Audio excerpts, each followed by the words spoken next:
Rise Up and Run.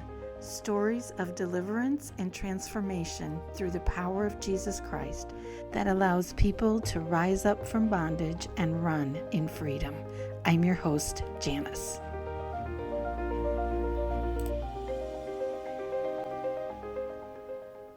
Welcome back and thank you for listening. This is Janice with Rise Up and Run. My guest today is a friend that I met through church. I feel like I meet everybody through church. Right. And we met through a leadership class that we were both attending. And I loved her heart, her gentle and beautiful and quiet spirit. Oh, thank you. And so I welcome Jennifer Thompson. Yep. to Hello, the podcast everybody. Today. So, Jennifer, we talked a little bit about how I like to run things, or so to Sure. speak. So let's tell your story. You know Okay. what you're going to say. You got Yeah. your notes, you got plans, so let's hear it. All right. First of all, hello, everyone. I am Jennifer, and start with my childhood. I've lived my whole life in this community in Waterloo. I'm the oldest child in my family. I have two sisters that are my sisters with the same parents, and then down the road, when we get to that point in my story, I also have two stepsisters, but we don't usually use the word step. Yeah, But sure. so they come into my life later on also. But yeah, I was always kind of bossy as a child, I would say. I was given, I think, a lot more responsibility than my sisters. My parents worked during the summer and after school. We were home alone a lot. And so if you were to ask them to describe it, we were very close, but I was a bossy sister. I was always making sure things were in order, and that when Dad came home, I pretty much had it timed on when he would be driving down the street, that the house was clean, everything was fine. My parents were great parents, and I always knew that I was loved.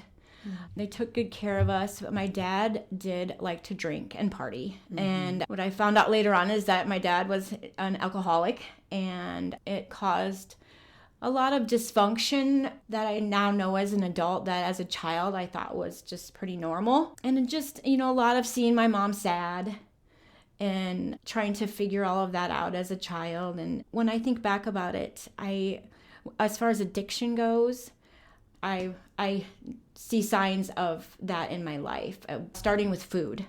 As a child, I was different from my sisters in that they were thin and I was not. I used to sneak things out of the refrigerator. I would sneak food and do weird stuff, like I would take the bottle of syrup behind the couch and just gulp it. Really? Yes, Miracle Whip, just things like that. That now looking back, it's like I would hide that stuff because I knew I would get in trouble, but I don't know what or why I would do that. But yeah, Miracle Whip. Yeah, Ew. I know. Isn't that interesting? Yeah. So yeah, we did a lot as a family when I was young. We were always going camping. Both sets of my grandparents had a place on the Mississippi River at Harper's Ferry, and then my mom's parents had a place at Delhi. Oh, okay. And so a lot of weekends were spent going there, and I was just around a lot of partying growing up. Okay. It was normal to me. It was very normalized that people were partying, music, drinking. I found out later my dad smoked weed regularly, and that was normal to me, to see his tray underneath his chair. Okay. Did that go on at the parties too? Yeah. Okay. Oh yeah. That was just just your family. Yep, Yeah. That was just what I knew. My dad had a lot of friends. He wasn't really a mean drunk, not that I would see anyway. He was fun. Most of the time he was fun to be around. But I grew up being a nervous kid. Nerves kind of ran the show for me very, very early on. Was that because you didn't know what you were going home to, or was it just something unrelated to that? Yeah, when I think back, it was kind of would set the tone in our house is what kind of mood my dad was in. And when he would get home from work, he would immediately get a beer, or if it was the weekends, it was whiskey. And that was a whole different scenario. There was fighting, arguing some days not. Just trying to finagle my way through that as a child. And I was very protective of my sisters. My sister Jill is, she's 3 years younger than me, and Jody's 5 years younger than me. We're very close to this day. If I were to speak of relationships that I have in my life now that I value, that are just so important, and who I love so much, they would be in my top 5, my 2 sisters. Okay, and then we just found out Sister Jody lives right down the road Yes. for me, like Literally. half a mile. Yes, literally. Hi, Jody. Hi, Jody. Come visit. Yes, that was when I got her address. I was like, oh, I know that street. Yeah, exactly. So the partying then with your dad, Yep. you were nervous as a kid. You're seeing signs of addiction even back then as you look back. Yep. Yeah. Yep. Let's see. And going into like, I was started to be chunky. Okay. I started to recognize, okay, my sisters were very thin. And I remember hearing just different comments. I remember very specifically my dad saying to my mom, why are her legs so big? And then I remember just thinking, looking down at them and then looking at my sister and going, oh my gosh, my legs are bigger than hers. One, you know, and just little things like that, and why that memory sticks with me, or, you know, those little things, obviously they're pivotal in who you turn out to be as an adult because you remember them. Right. And I think it affected my self-love and self-worth and learning to love myself and accept myself and how I was and the person that I was created to be. Very early on, I started recognizing that I was just a little different, or was I good enough, you know? I joined Weight Watchers for the first time, I think in 9th grade with my mom. So we did it together. Were you really overweight, or were you just I think I was like a size 12, like size 12, 14, which today that would be attractive, that would be accepted. But back then we're talking like early 80s, 85, you know, late 80s, that it wasn't, you know, like the Kate Moss thin waif look of a model was what you wanted to. How it's changed over the years? Yeah. Now really there's Barbie dolls that are, you know, voluptuous and that's great and wonderful. It's for women now, but back then it wasn't that way so much. So you went to Weight Watchers. Was that humiliating? Did you have success? I had some success, yes, at first. I remember I got to shop for new clothes. I lost probably 20 pounds, and and it wasn't so much so that I was being made to go. I wanted to go. I wanted to, you know, I was being made fun of in school. My last name was Fassett. And they would call me Fatsit, Jennifer Fatsit, or Jennifer Fats, you know, things like that. And those things stick with you. I could tell you the name of the 2 girls to this day who didn't make school or elementary school very fun for me. So my weight was an issue. Food was an issue. Let's see, in high school, I went to East High School, and I very early on, you know, that cliche of looking for love in all the wrong places. I discovered boys, and that boys paid attention to me for whatever reason, and became sexually active very early at 13, 14. Can't remember the exact, but it wasn't anything good or pleasant, or all of it was just very yucky. In 9th grade, I had a boyfriend who was older than me, and my parents didn't like it, but they let him come over. And in 9th grade, I got to go out for the first time on New Year's Eve, and that was the first time and I remember very, very vividly the feeling of being drunk the first time on a couple wine coolers. I was in this house at this bathroom, and I went in the bathroom and I was looking at myself in the mirror, kind of chuckling like, this is what it's like. You've been thinking about, you know, you've been learning this, watching this your whole, you know, up until this point, and now you know. And did you like it? I think so. I know I was scared to go home. And the people I was around, they were all like seniors in high school. And I was in 9th grade. So I had to be cool like them, you know, and I remember I did get in trouble. My parents eventually found out, and that boyfriend didn't last, but I became sexually active with him. And then, you know, as in a lot of things in life, once you do it once, the second, third, fourth time makes it easier. Boys wanted it, and I gave it to them. Yeah, you're getting the attention. Yeah. Somebody wanted something to do with you. Yes. And unfortunately, I know how much that affected me as far as what my thoughts were as far as men go. Yeah. And I ended up getting pregnant at 15 and lost that baby. That was a very traumatizing thing that happened. We ended up at the hospital. I remember my mom saying to me, do we need to get you on some birth control now, or are you this going to continue? And I was like, no, you know. very naively, I think we all were. Those conversations back then also weren't as easy as they are today. Right. And all of those things and the services that are out there. And my mom and I, unfortunately at the time, she was a young mom too. She was a teen mom also, and we didn't have the sex conversations. Right. We didn't have the birth control, the what can happen. And those things were just starting in the schools back then. And so unfortunately, we didn't have that open dialogue, and I lied and said, no, I'm not going to have sex ever again, Mm-hmm. And then knowing what I would deal with later in life and losing that baby, it was a whole thing. I was like 6 months pregnant and hid it. Yeah. You hid? Okay, I hid that. So you were 6 months pregnant when you lost the baby. Mm-hmm. And then did your parents find out at the hospital? Yes. Oh, hello. Yep. Wow. Yep. I was in pain. And they later found out I was in labor. It was a very sad. And you know what? To this day, Janice, it's not something that I talk about with anybody in my family. It's something, I think the shame and the shame is, and I dealt with that on my own through the years. Yeah. I actually have a tattoo. I named him. His name is Matthew, and I have a tattoo just so, someday when I get to heaven, I'll be able to see him. But yeah, that was a sad time for me. I grieved all in my pillow alone. Would cry about it, not understanding it at all. That here I had just delivered a baby. I was 15. And you really didn't have the support that you would hope. No, I don't think my dad, what happened the night it happened at the hospital, my dad was drunk and he was very lovey. It's okay. I love you. We're going to get through this. Don't worry. I'm going to take care of everything kind of dad. And my mom was just disappointment and tears. And, at first it was I'm pregnant. And then I did an ultrasound and took my parents in the hallway, and they got told first that it was a boy, that he wasn't alive.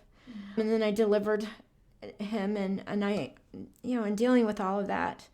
Anyway, I went on to get pregnant again. At what age? The next year. I was pregnant at 16, and my daughter Brittany was born 3 weeks before I graduated high school. Yeah, I got pregnant with her, and I hid that too. Until I couldn't anymore. My mom recognized that I wasn't having my period, and we went to the doctor, and lo and behold, I was due that April of my senior year. Her biological dad was around but wasn't around, and he ended up not being around at all, which was a good thing. But I had Brittany, and at the same time, that same year, the same few months I had her, about 2 months later, I found out my parents were getting a divorce. Oh, wow. And so all of this just kind of happened. All of a sudden, my family was no longer. My parents split up, and I had my own little place with my baby.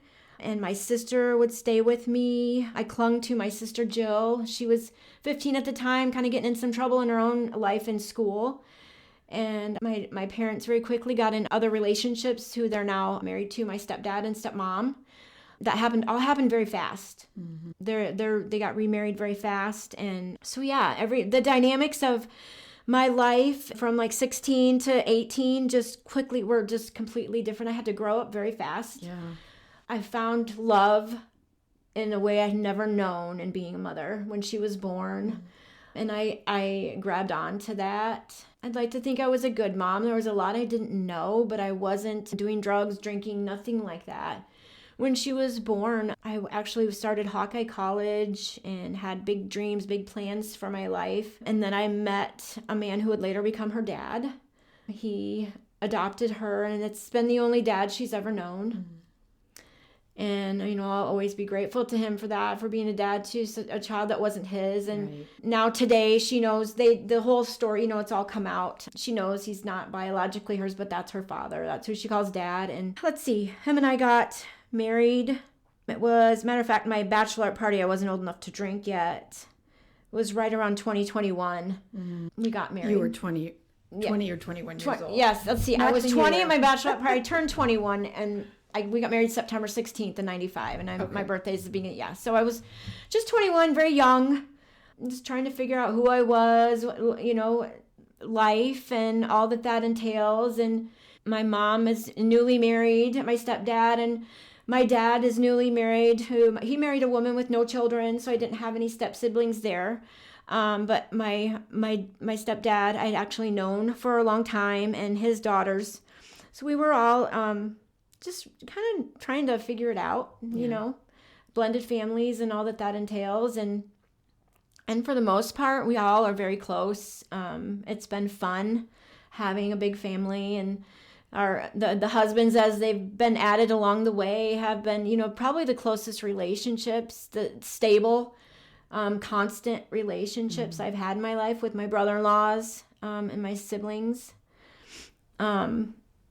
So I'm married. Brittany she was 3 when we got married, and she was just a great daughter. She was just, when I think back to being her mom, she was just awesome. She was just the most beautiful, fun little girl. I was working, you know, just doing life stuff, and we started planning our family, and I had 2 more daughters. Lexi and Jordan came along, and suddenly I found myself piling the weight back on it. And I was very proud. I was a nursing mom, you know, breastfeeding. I did everything that I thought that the world said I needed to do to be a good mom. But I just kept getting heavier and heavier and miserable, and heavier and depressed and miserable. And food was, when I now look back to addiction and how it progressed for me, it was that food noise constantly in my head. I don't know that I ever remember ever really being hungry. I was always eating. I was always, I understand that more than I care to admit.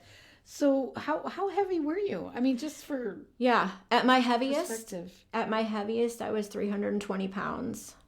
Okay, that's really hard because you're just a tiny little thing now. Yeah.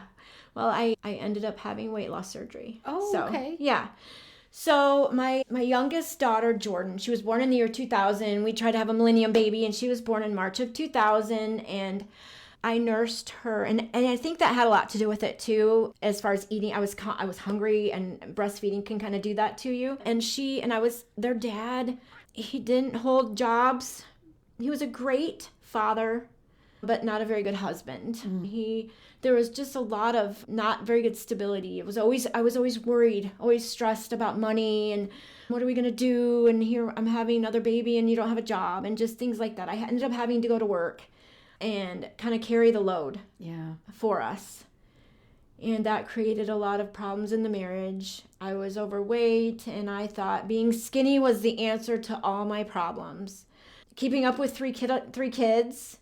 Jordan was a very active child, and she'll laugh when she listens to this when I say that. She was just a very busy kid. Matter of fact, I didn't let anybody babysit her or watch her or help me with her until she was well over 1, because I was just like, I couldn't handle it. Yeah, exactly. And I didn't want them getting mad at her or being mean to her or anything because she was so naughty, but she was a busy kid. And Lexi was just a great child. She was and she to this day has that same personality. When she was little, she's so loving. She was complete opposite of Jordan.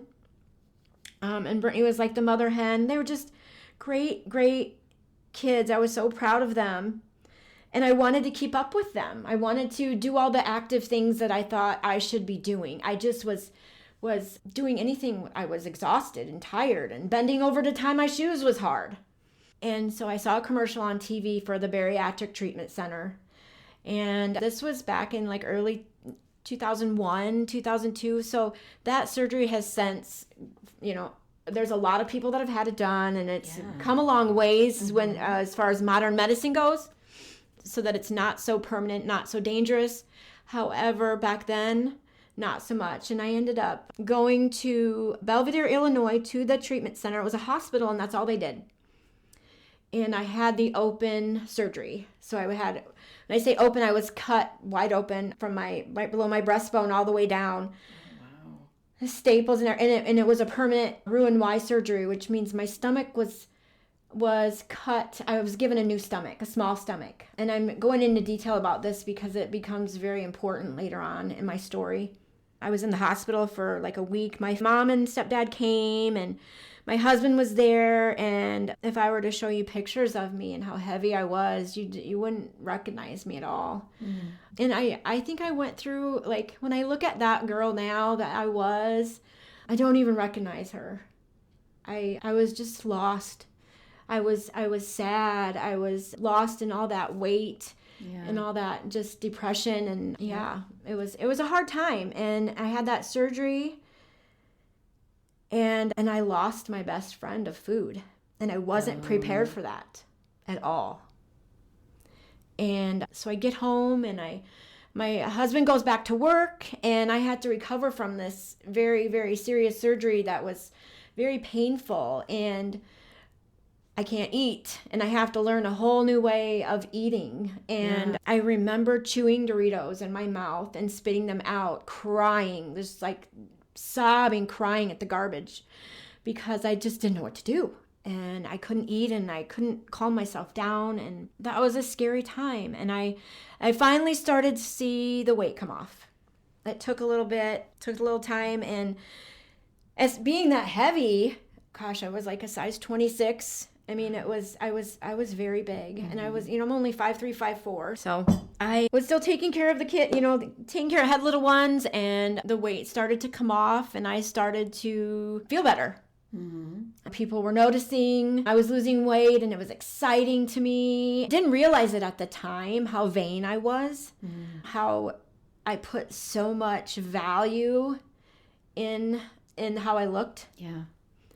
I didn't really have much of a God in my life at this point in time, and I wish that I had, because I think I would have known. I would hope that I would have known, or that he would have helped me understand and see that wasn't so important. Right.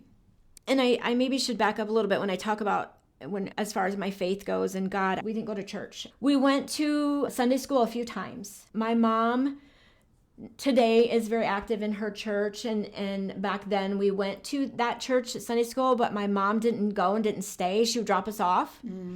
I think she was trying in the only way she knew, doing the right thing, and getting us, but my dad was in no way going to be supportive of that. He wasn't raised in a faith-based household, and church wasn't something he was going to do.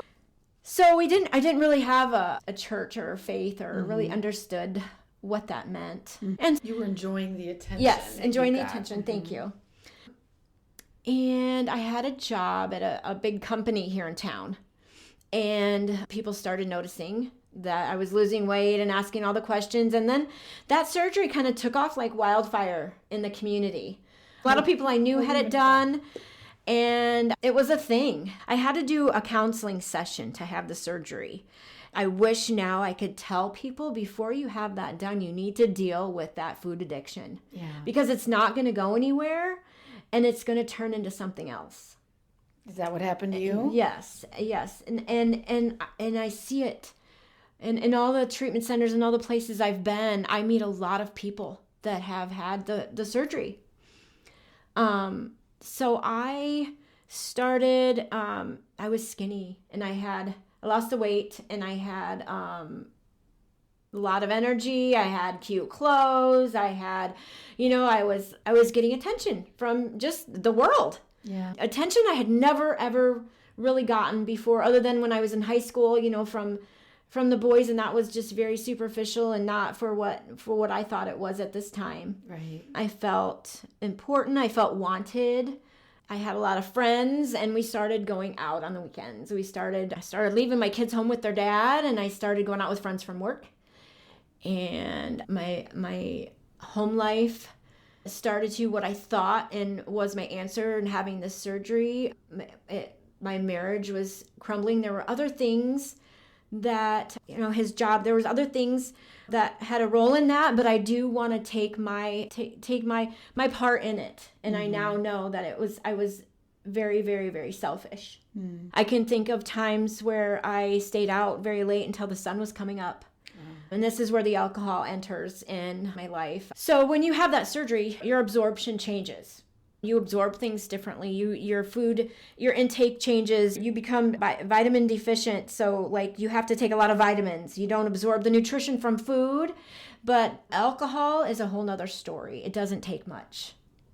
And I very, very quickly slid into blackout drinking regularly. And it happened very fast. And I started getting attention from men and realized that I thought I had, like, my whole early 20s and up to this point, I was a mom. I thought I made a lot of excuses and I justified my behavior. And I thought that I was owed this, I want to go and sow my roots, I guess, and be young. And I didn't have much of a teen years of, I had a baby, I got married young and had started this family. But what I didn't realize is that my family didn't ask for that. My children didn't ask for that. I wasn't thinking of them at all. I was thinking of myself. And this way of thinking, it continued. And people started to point things out to me in my behavior, such as my mom and family members, my siblings, what are you doing? And this is just kind of realizing what was happening. I was partying all the time. Yeah. And then I decided I wanted a divorce. I chose that. And looking back now, I don't know that we would have ever made it all the way, but I'll never know because I never tried. And my kids and my ex-husband deserve to hear me say that because I didn't try. I was just thinking about myself and what I thought the world owed me. And so my girl's, like, my youngest, she'll never remember her family. Yeah. And that's very sad to me. And I, and one of many things that my kids have been through that is just not fair. So yeah, let's see. So how did you get into meth? The first time I went to treatment was in 2005. So my family recognized the drinking and they did an intervention, and they did it like TV. Like you see on the shows. Yeah. Like my mom did the research. My mom's something else. She's a Spitfire. And she has been both my support, and also like that. At that time, I was just so angry with her because I just thought, how dare you tell me what to do? How dare you point these things out to me? Like, I've lost this weight and I deserve this. And if I'm going to drink, I can drink, so I went to treatment. They did this intervention. Everyone in my family wrote letters, and they told me how much my drinking had affected them, and I was mad. I was so mad because I looked at it as like, look, you were doing it with me. But what I didn't realize is that they could stop, and that they knew when they knew moderation. Yeah. They knew that on Monday it's time to, buckle down and go back to work. And I didn't know those limits. I didn't care. So did you go to treatment willingly, or did they commit you? I went willingly. So if you were so mad, why did you go? Yeah, my kids were involved. I think part of me knew that something was off. I have an issue here. This is a problem. I tried to do the right thing, and I'm like, okay, you know what? What can it hurt? Let's go check this out. Give it a shot. Yeah. So I went to Covenant Horizons inpatient for the first time, and this is where I was there for alcohol, and this is where I discovered this whole drug community. Matter of fact, I met someone who's a very good friend to me today in our church, who I met her there, and she's Liz. She won't care. Okay. Well, Liz has been on my podcast. Yeah. Hey, Liz. This is where we met, and I met this whole group of people that were into meth, and I remember hearing them talk about spoons, and I'm like, what do you guys talk? Like, what does spoons have to do with? Yeah, like. But again, there were men in treatment, and I was getting their attention, and I found a way to manipulate and to say what I thought they needed to hear and to get through that. And I went to some AA, NA meetings, and I got a boyfriend. Surprise, surprise. At treatment? Or through after I went through the treatment successfully. I'm going to be sober. And matter of fact, I remember my mom bringing my daughters up when I graduated, and I have the letters and I saved them. I just came across them recently, and my daughter's handwriting, Mom, I'm so proud of you. So sweet. And they didn't, I don't think, really understood what they were proud of maybe sort of. I think kids are a lot smarter than we realize. But they brought me a cake, and I was about to break it to them that here I found this boyfriend, and So up until that time, you hadn't used meth? no, no. Straight alcohol? Yep. And then you went to the NAs, and Yep. somebody thought you were cute, and you thought Yep. they were cute. Yep. And then... Yes, this boyfriend that I got, Janice, I fell hard for him. I thought he hung the moon and the stars, and he was just the coolest thing ever to me. Looking back, I was so dang codependent, and I've been so dang codependent my whole life. I remember I just let him take over. Pretty much just take over. Matter of fact, he lived at Junkman Knoble, Which is a local recovery house, and it wasn't far from where I was living and staying, and my mom actually even let him move in with us.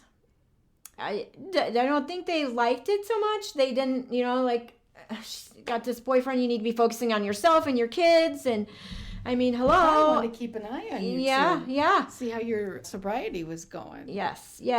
So And tell me about when you got into meth. So we for a while, went to the meetings, and he was sober, and we walked the walk and talked the talk, and wanted to move out, wanted to get our own place. And he talked me into, he wanted to move to a small town outside of Waterloo. He had some family that lived there, and he convinced me that it would be the best thing for my kids to get out of Waterloo. Let's just make a change. Let's just do this thing. And little did I know that he was a meth cook in his drug use time. Oh. He made it. And Was he clean at the time, though? He was clean, yes, but he had family, friends. He had people, and they had barns and farms and all of that, and that's where meth can be made and done. And I was oblivious to this world. And so I had no idea. Interested in getting back in that line of work. I think so. Yes. Okay. Yes. We got a house.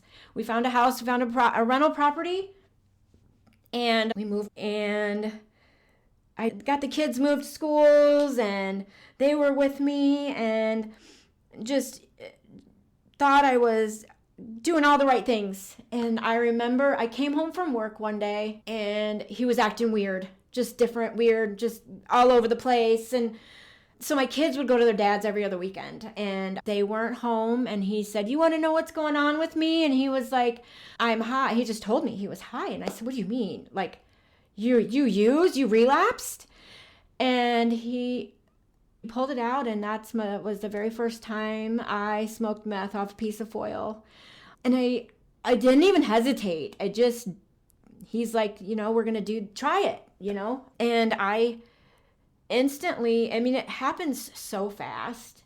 And thinking about that pivotal decision, what it was going to do to my life, to everything moving forward.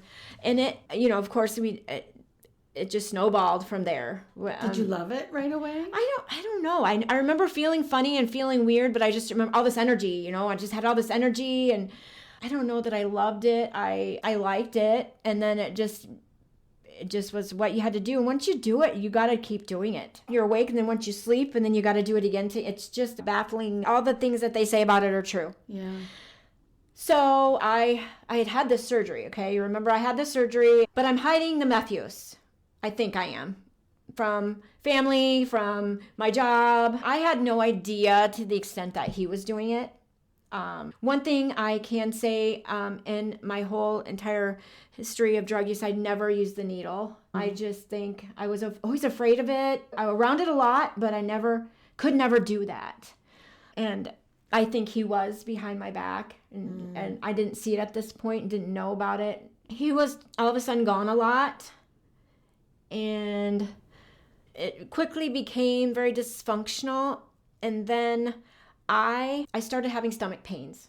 These pains just out of nowhere. Horrible pain. I ended up in the emergency room several times. They could never find anything wrong, but I was in the emergency room, and I would be given pain medicine. Uh-oh. Yes. And yep. And after 3, 4, 5 visits, there's something wrong with me. I ended up having a laparoscopic surgery. I was very, very sick. So I only have about a third of my colon right now to this day. I had an 8-hour surgery. I almost didn't make it. And this is a very pivotal point in my story. This boyfriend at the time was nowhere to be found. Wouldn't answer his phone, was gone. And I had put all my heart and soul and everything into him. And here I was fighting for my life. Right. And so my mom and my sisters, what they did for me at that time and staying with me, I was in intensive care for days. The doctor had to piece my colon back together. It was the scar tissue from my initial surgery had snowballed, and scar tissue, what I now know about it is some of us make more than others. It's just like super glue inside there. Oh, and you made a lot. And I made a lot, and the pain was from my colon. It was like black and dying off. And, wow. And so this doctor basically saved my life. I had a very good surgeon, but I had about 2 months in the hospital. Wow. And I'm talking about this so detailed because I ended up getting addicted to the pain medicine from this surgery. When I left the hospital, I had to have home nursing. I had a PICC line. I had I had a feeding tube. So my mom moved me in. She took a leave from her job to take care of me. My mom did everything a mom could do to take care of me and save me. And, the meth use came out, all that stuff had come to light. And she went to get my prescription for the pain medicine. I was on liquid Vicodin and jugs. Now, this was in 2006, and this is when the pain medicine and all of that, when I feel that it was just handed out left and right. Sounds like it's nothing like it is now. And if I were to tell you to this day what my drug of choice is, it's definitely opiates. First and foremost, I would pick that above anything and everything. However, the withdrawal from it, when I talk about a hell, and when you talk about the chains of addiction, and it's just very real to me with opiates and pain medication. I carry around a jug of it, like a bottle of it. I had a big jug of it, and then I would carry around. I didn't go anywhere without it, and the prescriptions kept coming, and I stayed on it, and to the point where I couldn't get off of it. I ended up having to go to the methadone clinic. They eventually took my prescriptions away, and then I started buying it off the streets and anywhere I could get it, and I had this meth connection, so that made it easier for me. Were you using meth at all at this time, or had that I think I intermittently did, yes, absolutely, but I preferred the pain medicine. Pain medicine does different things for different people. For me, it didn't knock me out, put me to sleep. I had energy, I was awake, I don't sleep with it, and I could keep up with the meth crowd, and they wouldn't even know any different. Oh. And so let's see. So this is where I learned what that drug world was all about, the gambling. We would go down to Meskwaki. He quickly taught me about hanging out in a garage barn for 3 days at a time, and you didn't know what day it was. The sun came up and down and up and down and up and down, and you had no idea, because you were digging in some box of tools to do something over, or the coloring books and the markers and just all the things that I recognize today as a meth addiction. This is the time when I learned it. I learned what that was, what that looked like. The pornography and the sex addiction that goes along with that. He introduced me to that very quickly. We would go to Waterloo to the strip clubs. And that was, just meth central. And I think all of that it goes hand in hand. It's a very dark, demonic, evil lifestyle that that drug is. It's just all attached. I remember, driving to town, and he would be flipping through magazines. Sex magazines and pornography magazines. I'm driving in the car, and I'm like, what are you doing? And he's, looking at these magazines. It was just such weird behavior to me, but I very quickly realized how normal that was in that world. And yes. And just that insatiable high. It's like, correct me if I'm wrong, the meth is a high, but then you switch to, it's like, I've got to get higher. I've got to get a different kind of high. Yep. Am I close? Very close. Okay. Very close. And you're chasing something that's never going to be attainable. Yeah. And you just keep chasing it. And along with that then goes the come down, and it goes the chase. And then with that comes the violence, the abuse, the fighting. And he was my first boyfriend in this world that I would very quickly learn about and how to survive in it. He also introduced me to the violence and the abuse. And my girls, unfortunately, witnessed a lot of that with him. They have a lot of hate to this day for him. A lot of bad memories. Our house was raided. We went through that. Were the girls home when that Yes. happened? Oh, boy. Yes. We were raided by the police, and my oldest daughter was outside when it happened, and they thought she was me. So she was ordered down on the ground at gunpoint. Are they living with you? They were living with me on and off. They would go to their dads, and then they would come back, and they would go to their dads. And up to this point, there was really no proof. I was such a good liar. I was a good liar. I was a good manipulator. I was living a very, very double life.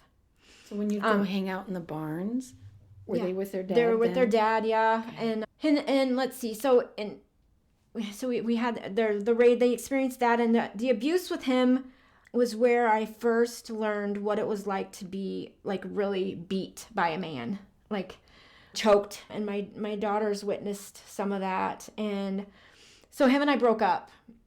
But like within hours, I had another boyfriend in that world. And so I just scooped up my girls and my stuff, and we moved right in with him. Like it was nothing. Like that was okay. It was crazy. And at this point, my family, I don't think they knew what to do. They were kind of at a loss. A couple of things happened in this time. I rolled my car twice. We're talking like a year's time. There's so many things happened where I shouldn't have made it. I should not be here. And my goodness, all this time and modern medicine and doctors and these people fighting to save my life. And then I go right back to the drug. I go right back to the life. I cared about me and me only. And my mom tried. She had me court committed a couple of times, and the police show up at my house to take me to mental health centers and treatment centers, and she would try to help me, and then she would try to do tough love. And January of 2007, I was arrested for the first time, possession of methamphetamine, and that is where DHS became involved in my life, and when Department of Corrections became involved. And that was a big turning point because things were no longer fun. That is where things stopped being fun, and where I realized this drug had a hold on me like I was not expecting. Department of Human Services started coming to the house. The girls, the night I was arrested, were removed from me and placed with their father. And, thank God for that. That happened very fast, because there was just a whole lot more that they could have they had witnessed a lot up to this point already. But what came after that, I just thank God that they were removed from me. But at that time, I couldn't see it. I remember that day, like my legs weren't attached to my body. That statement of, we have removed your children, I knew what that meant, but like that happened to everyone else around me. It didn't happen to me. Like, right. Why would that happen to me? I'm a good mom, I still thought you were a good mom. I still thought I was a good mom. I'd never and I say this because this is what I thought, because I didn't use in the same room with them. I was high taking care of them. But because I went in the bathroom and shut the door, or I went downstairs to the garage, or I went, they didn't witness the use. Yeah. Just me under the influence, I thought it was okay. Blinds you. It blinds you. Yeah. And they knew, they just wanted to be with me. They just wanted to be with me, and they put up with so much. I moved them in with this boyfriend, and he had his 2 kids that lived there. These 2 kids had their own rooms, and were very favored, obviously, by him. Mm-hmm. And there I was with my 3 daughters, and they were just kind of shoved in there. If you can imagine that, going to a house and these strangers, and here's your mom with this boyfriend and his 2 kids, and now you have a bedroom with these strangers, and it's their room, but you're told to sleep there, and it was just what it was just very, very, very sad, Janice. And that's one thing I don't think I'll ever forgive myself for, and I'm okay with that. I'm okay with it, with carrying that around, because my girls have to, they have to carry that around. So yes, the Department of Corrections comes into play, and I got arrested, and I never ever got off paper again until 2022. Wow. So you're on paper for 15 years. Yes. How was that?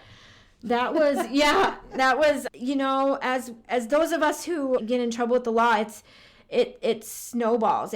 You're on paper, then you violate, and and I had several probation officers who tried to help me. Like, I can honestly say that I wasn't one of those people that I hated my PO. I feel like I always got I don't like to use the word lucky in my life today, but back then I was very lucky in the POs that I was given, because they tried to help me. Yeah. I think they saw that I came from a good family. I didn't know prison, jail life. I wasn't raised in that. It wasn't normal for you. It wasn't normal for me. I had one PO tell me once, I'm trying to keep you from being institutionalized. Yeah. So did you ever make it to prison? Yes. I went to the facility a lot.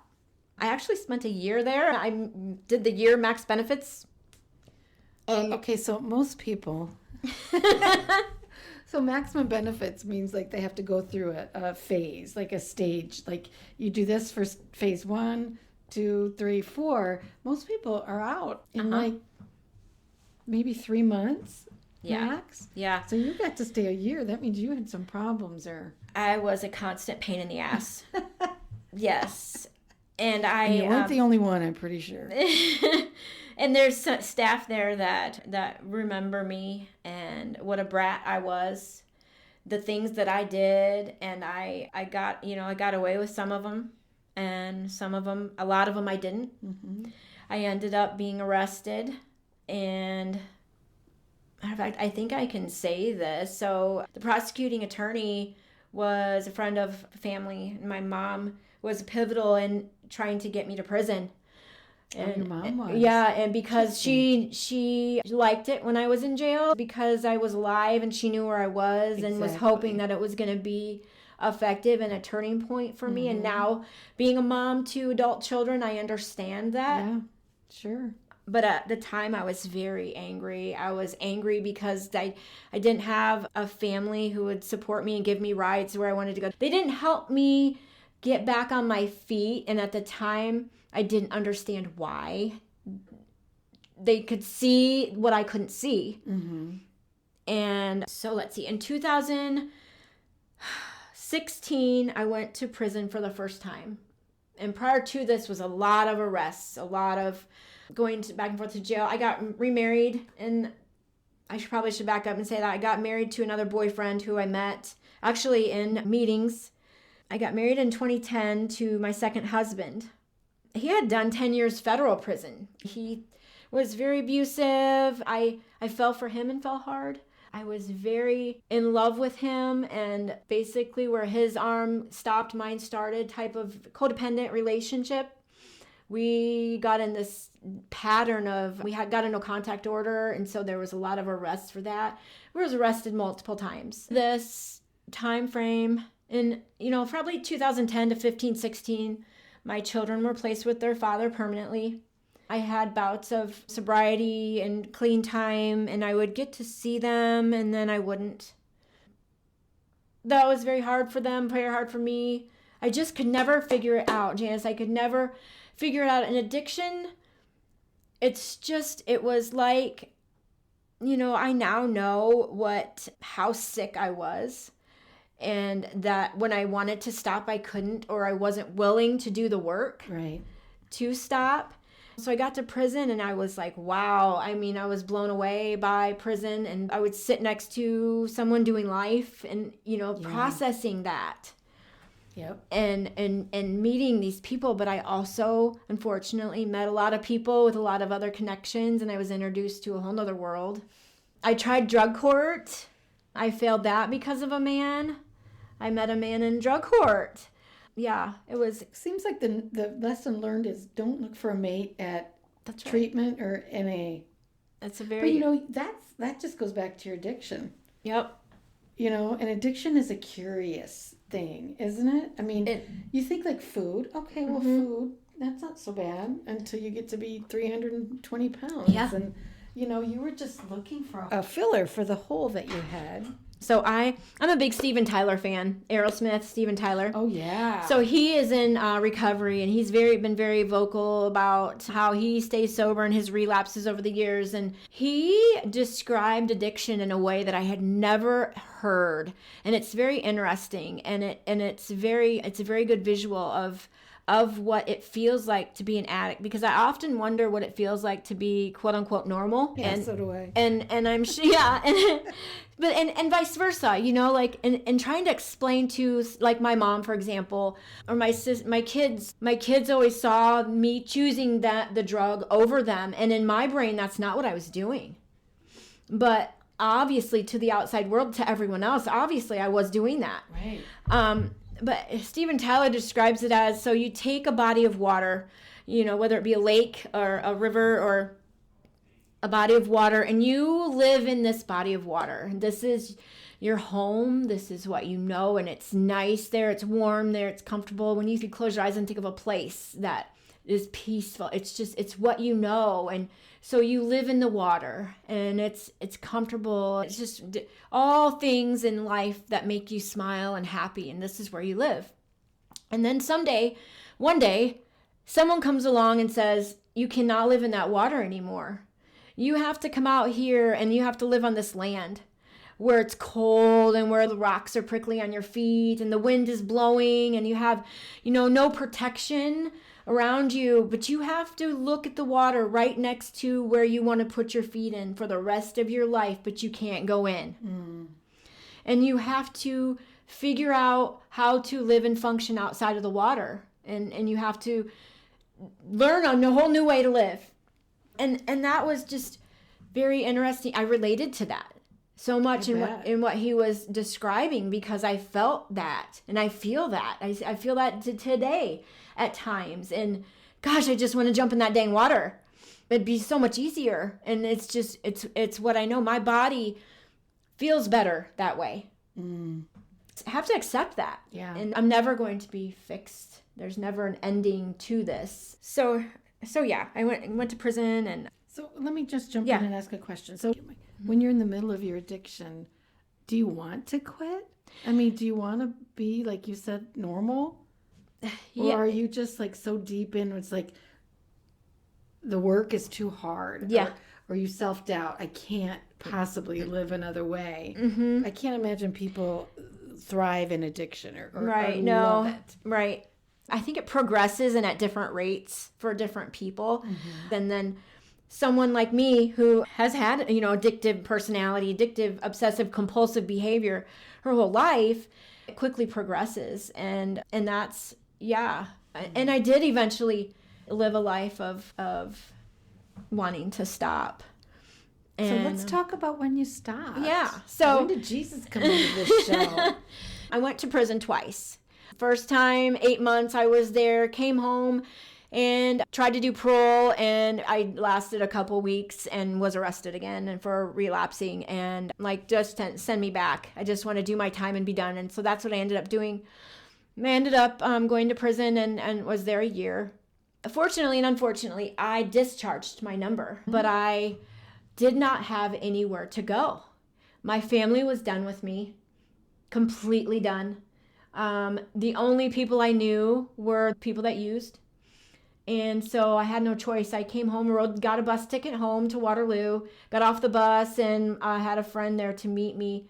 And I stayed with her, and I didn't last but a couple days.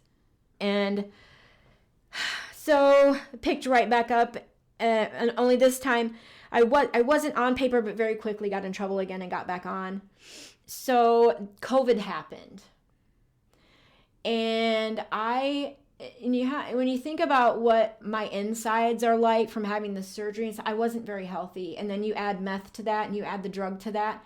And not eating for, I was very, very, very thin. I was so unhealthy. And I ended up back in the hospital with a bleed. I have an ulcer that bleeds. And I ended up in a Des Moines hospital, and they fixed me up. I had to go somewhere and I had to stay clean or I wasn't going to live. And I had nowhere to go. I had nobody.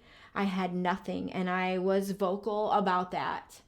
And a social worker connected me with the homeless shelter in Waterloo, Salvation Army. And so I took a taxi back to Waterloo and I went and lived there. Things were going good for a while. This was 2020. They helped me get my own place. I was clean. I was doing well. Very excited moving forward. I slowly started communicating with my mom, with my daughters. My youngest daughter, not so much. She has been each of them have been different in their levels of forgiveness and a relationship and whatnot. So my oldest daughter, her and I communicated the most, and I stayed clean for about 9 months and had my own apartment, and I relapsed again and jumped right back into that world. And yeah. I just want to reach across and shake you. I know. And my health was bad. I got a call from my oldest daughter, and she wanted to talk to me. And so I drove to where she was, and she was, old enough. She seeing me high wasn't a shock to her. She knew what I did, knew the route that I ran, and so she was going through her own stuff in her life. She's a mom now at this point. I have my granddaughters, and she's going through her own mess of things, and she's kind of at her end point of life, but without a mom to support her. She gets in my car next to me, and this is a turning point in me being clean to this day. She wants to talk to me, and she says to me, "Mom, I know you're going to die. I've accepted it, and I can't be alive without my mom. And I've made a decision. There's nothing you can do to change my mind. When you die, I'm going to die too. I have it all planned out. I've given Grandma my passwords to my things. She's got my kids, and I'm getting in that casket with you. I already know the song that we're going to play at our funeral. We're going to have our funeral together." She told me this, and she meant it.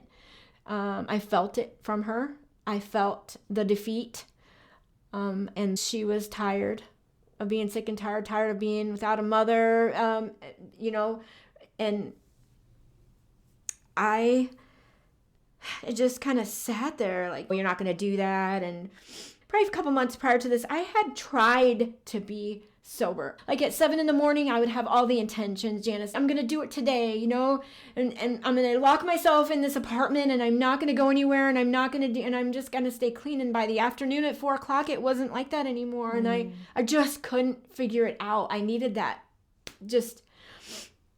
and I didn't know what to do. And so she tells me this, and I knew I couldn't go on in my selfish. I couldn't let that happen. It affected me. It affected me so much so that I knew I was going to stop. I just didn't know how. I didn't know what to do. But I knew I was going to stop. And I was done. I was either going to stop or I was going to die. I was over it all. And so I started making plans. I had a friend who, yes, he used, but there's a lot of good people that use. There just is. Mm-hmm. A lot of broken people that are good people. And I told him, listen, I need to pack up my apartment. I don't want to start over again. how many times I'd had to start over. I didn't want to start over again. So can you help me pack all the stuff up? I got to go to treatment. I got to get some help. I just don't know how or when. I wanted to. So we started working on that. And, of course, we get high to do that.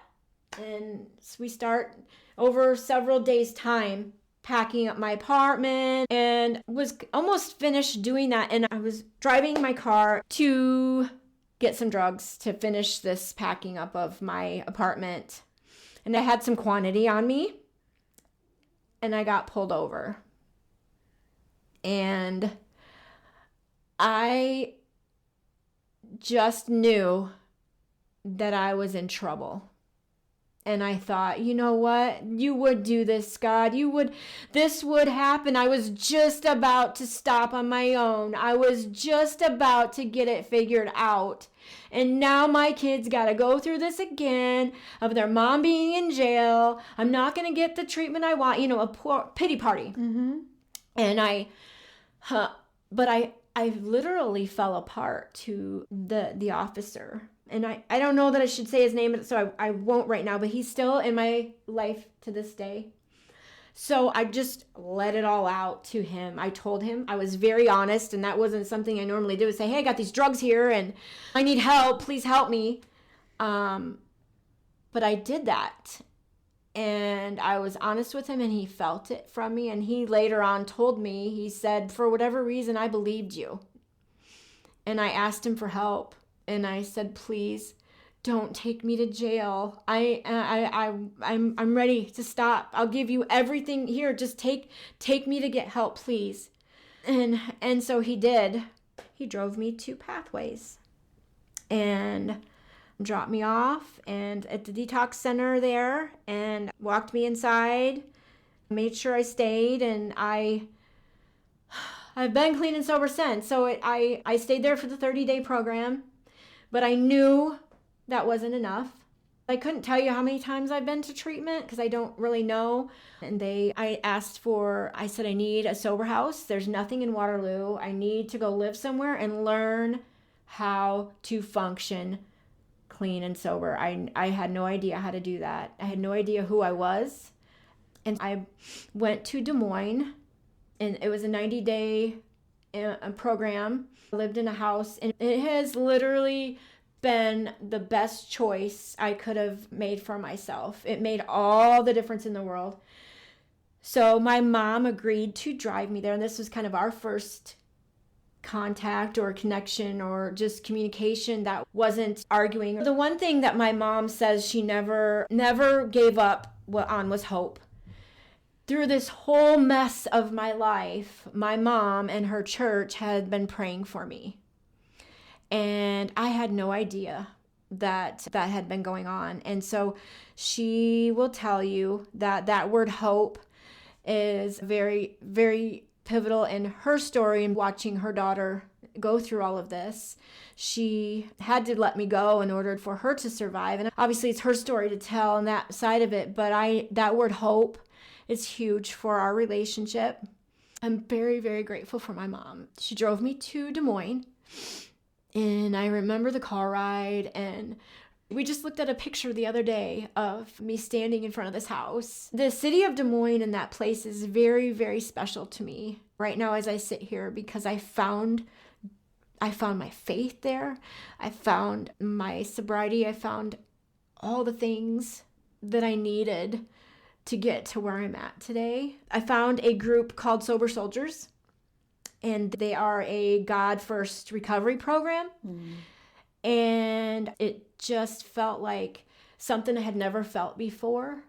And I loved the worship at the church I started going to, and I just felt like I belonged for the first time, maybe ever. And I idolized these women that I watched singing these songs, and I'm thinking to myself, I want to know those words. I want to know what that means. I want to know this scripture. And I quickly learned some verses that to this day I say in hard times. I can do all things through Christ who strengthens me. There's been days that have been rough, and I just repeat that over and over and over. There's been days that I've struggled and I say Jesus, just his name over and over and over. Yep. God has given me just a whole new heart and a whole new life, a whole new me. So I was still on paper and there was some red tape. And when I was done with that 90-day program, I had to decide and get my supervision transferred to Des Moines. Well, Des Moines wouldn't accept me. I kind of wanted to stay there. I was homesick. My kids are here. So my mom and my stepdad agreed to let me come and live with them, which was huge. And I learned this equation of consistency over predictability plus time equals trust. And I had to very quickly earn that from them. But I started going to church. I came back here and continued that path. But I was going to church with my mom, and I just knew the people there are wonderful and great, but I needed something a little different. I needed to find my people. And I had seen Pastor Q in Hope City on the TV when I was in treatment. And my mom had heard a little bit about them, and she had said, hey, let's go check it out, And so she went with me. And I started attending church, and I found a community of people that were broken just like me. And I listened, and I started doing the things that they told me to do. And it was working. And I started to like myself. I started to be comfortable with my own company. October 15th is my clean date of 2021. So yeah, October was 3 years. I don't put so much value on the time as I used to. Those early days, those days adding up matter. Yeah. I've had, some things happen to me in those 3 years, some different things. So recently I lost my grandpa in October, and that was the first hard thing that I had to get through without self-medicating. And I actually ended up in the hospital, the stress of it all. That ulcer that I talk about, that was bleeding. I ended up in 2020. That stress is a real thing and what it can do to your body. Through my grandpa's funeral and just the grief and not eating right, sleeping right, all those things. I ended up in the hospital on Halloween night, and I almost didn't make it, Janice. I ended up in intensive care in Iowa City. I was hemorrhaging. But so yeah, that happened, but I got through it. I was baptized March 26th of 23, and I'm so proud of that day. Baptism day is in our church family. It's just so awesome, and it's a celebration, and for me, it was me publicly saying I choose Jesus, and knowing that I needed to get rid of that old me. Like the guilt and the shame and all of that life that I lived, the manipulation and all those things, I just wanted it gone. And I look at that day as a day I left it all in the water. I came up a new me, and God really did give me a new heart. I'm just a completely different person. I just, even the TV shows I watch and the things I enjoy are different. I'm just completely anew. Praise God. Yeah. And the relationship I have with my daughters. I have 4 granddaughters who I couldn't be, like, my greatest joy. Like, I can't imagine my life without them. And the fact that my daughters have been able to forgive me and let me be in their lives, because they didn't have to. No, they didn't have to do that. People don't. Yeah, and recently so I'm in counseling still, and maybe always will be. And went through that with losing my grandpa, and my therapist had suggested, maybe you've got some things, that you need to deal with again. So I got together with my girls, and I said to them, do you have some things you want to say to me? You have some things you want to, just let out, because you can. And now let's do that. Are there some things you want me to know that happened, that you went through because of my choices? And the women that they are today has changed because of me, and that's huge. And my youngest daughter, Jordan, she looked at me and she said, Mom, I don't want to think about it. She said, it's a yuck. She said, it's a yuck and it's disgusting. I don't like how I feel and I don't want to talk about it. Okay. And I said, okay, yeah, you had that right. And if someday that changes, that's okay too. Jennifer, that is such a brave thing that you did, because you could have they could have laid you out, with all their anger and their rage, and they may still someday, but just for you to allow that or open the door and invite that into, the conversation was really courageous. Because people know, we know how we mess up, and we don't often want to go back and be reminded of all that. Yeah, it's the least I could do, and it just continue. I just know that this journey is going to be a constant and of growing and changing and healing. And, every week I hear, Pastor Q talk about things. And today the Holy Spirit is so, I cry. I allow myself to cry, and the Holy Spirit is so real to me. That feeling and worship, and just I love it. But I also am learning who I am now and who I can never be or never want to be again. And the decisions that I make are so important, whether big or small. And that these relationships that I now have are so special. And, with my children and my mom, and them getting to know this new me, and getting to, just being alive. Yeah. Just being alive. Sure. I turned 50 in September. And gosh, just thinking how much time I wasted.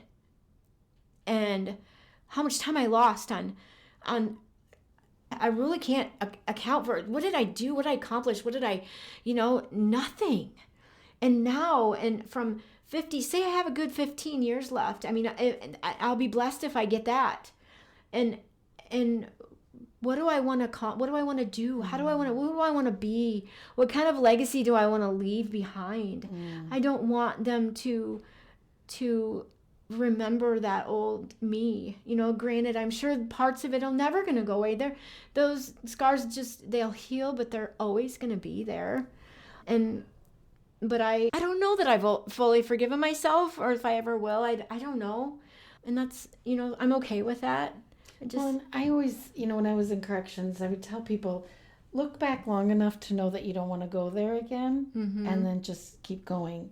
Jennifer, I think your legacy is going to be that of a fighter, somebody who learned what it was like to just give up the drugs, give up the alcohol, and know for sure that you wanted something different and something better. And your legacy, in my eyes, is going to be a woman who loves God. Yes, thank you. Loves Jesus. I'm so happy to hear you say that. It's so funny when I do these interviews, because most of them I don't even know who they were, didn't even know anything about them when they were using. And then you have the sweetest and gentlest spirit. And so when I hear people say, I went to prison and I was this and that, I'm just like, what a work of God you are. Thank you. Thank you. I'm so very careful with that word pride, but my relationship with God,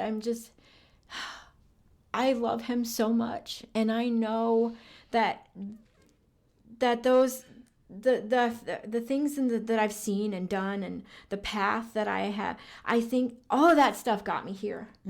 Yeah. And I can't question why, or, why me and not the person next to me, so to speak. Why it always seemed as if I had to, it's just the way he planned it. And it's now your testimony. Yes. It's your story. Yes. And I'm excited to be able to now start telling it. So thank you for opening up your home to me, and the fact that you take the time in your life to let us, those of us who have come and share, and you put this out there to the world. You're making a big difference. And and this is a safe comfortable space that, this is the first time I've done this. And so thank you for that. And for thank you. You're one of my biggest encouragers as far as the podcast goes. And I was telling Liz's podcast how I went to church that day just thinking, does anybody even give two hoots about this? And is it worth anything? And you came up and you said, oh, my mom listens, my sister listens. And so that was just kind of the encouragement that I needed. But you are solid. You're a solid woman of God. And I'm so happy to know you. Can I pray? And we'll close this show down? Yes, please. Oh, Father Jesus, thank you. You are a victor. You are just amazing with how you can take somebody's life and spin it around in a different direction. God, everything that the enemy throws at us does not stand against you. It just doesn't. You're mighty, you're powerful, and the way that you change lives is just breathtaking. Father, I pray for Jennifer. I pray for other people who are in her shoes. And just remember, help them, let's remind them that there's hope. There's forgiveness, there's change possible, but only through you, Jesus. And we glorify you and we praise you. And in your precious name we pray these things. Amen. Amen. Amen. Thank you, my dear. Thank you.